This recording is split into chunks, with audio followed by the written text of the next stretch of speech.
You're grinding at your job, you're paying down that mortgage. But let's say life throws a punch at you, a layoff, a change in health, a divorce. How much of that home equity can you actually use without begging a bank? Now, if you've missed episode 1, we talked about how people lose their homes in this Keep the Keys series, even when they do everything right. Episode 2, we unpacked how taxes and inflation are quietly eating at your wealth. But today, we're cracking open the number one myth that got too many middle-class families stuck. What is it? We'll talk about it here in 3, 2, 1, let's go. Hey, 7-figure squad, what we go? Run it up, run it up. What's cracking, everybody? Money Smart Guy, Matt Sapaula here, hailing to you from Dallas, Texas, and welcome to another episode of the Keep the Keys series. Now check this out. They told you, buy a home, build equity, you'll be set. But here's the real truth. You can't spend equity, especially not when you need it the most, not unless, of course, you control it. Or better yet, build a strategy that lets you become the bank. Okay, so let's talk about it. Most homeowners are taught one script: buy your home, pay it down, build equity. But here's the sad part. That equity is a trapped asset.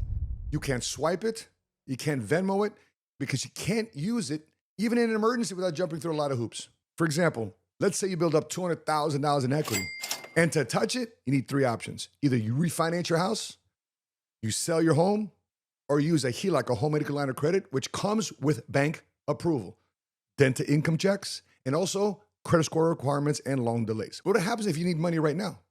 What happens if the market crashes? Your equity vanishes, just like it did in 2008 and just like it did in 2020. Meanwhile, life keeps happening. Now, let me show you how the wealthy move differently.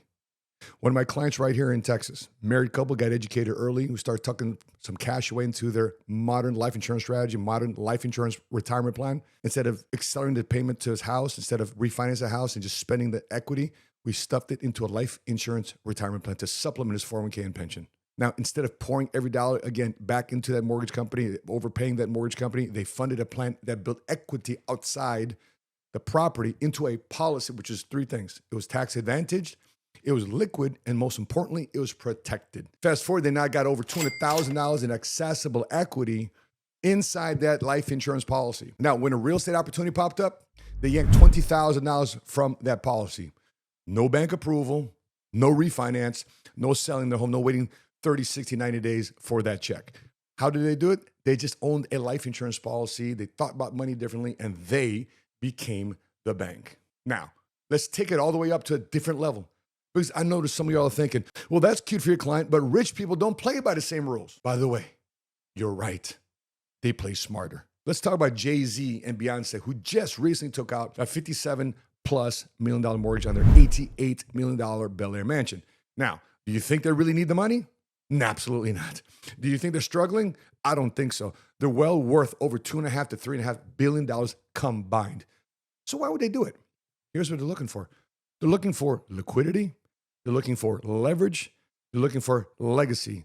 They're looking for that trapped equity inside that equity to be now a liquid asset in cash to earn a rate of return. Because while it's inside the property, it's not earning a dime. Why? Because now they have access to $110+ million because they had another mortgage too as well without selling a single square foot of their Bel Air mansion. That's playing the wealth game. And the rule is really quite simple. You use equity, you just don't sit in it. Now, they can move that capital, that's normally equity, into what? More real estate, new business, into their trust funds, legacy.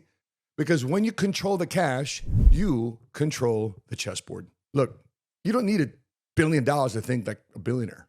You don't need $1 million to think like you're a millionaire. What you do need is clarity. What you do need is strategy.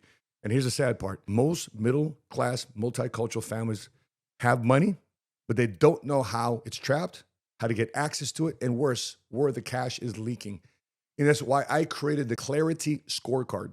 And the scorecard will help you pinpoint where the holes are in your finances with your property ownership and show you how to turn dead money into real cash movement. Because when you're clear, you make different decisions. You stop selling for breadcrumbs. You stop waiting for banks to approve your next move based on their terms and their guidelines. Now, here's the truth. If you can't access your cash, it's not wealth. It's a mirage. You're paper rich.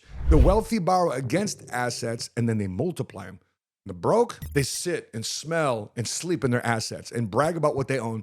And sadly, when life passes them by, they don't have any cash. So here's my challenge. Before you brag about being a homeowner, which is an awesome accomplishment, ask yourself this: can I actually use the value I've built, or am I just house rich and cash freedom poor?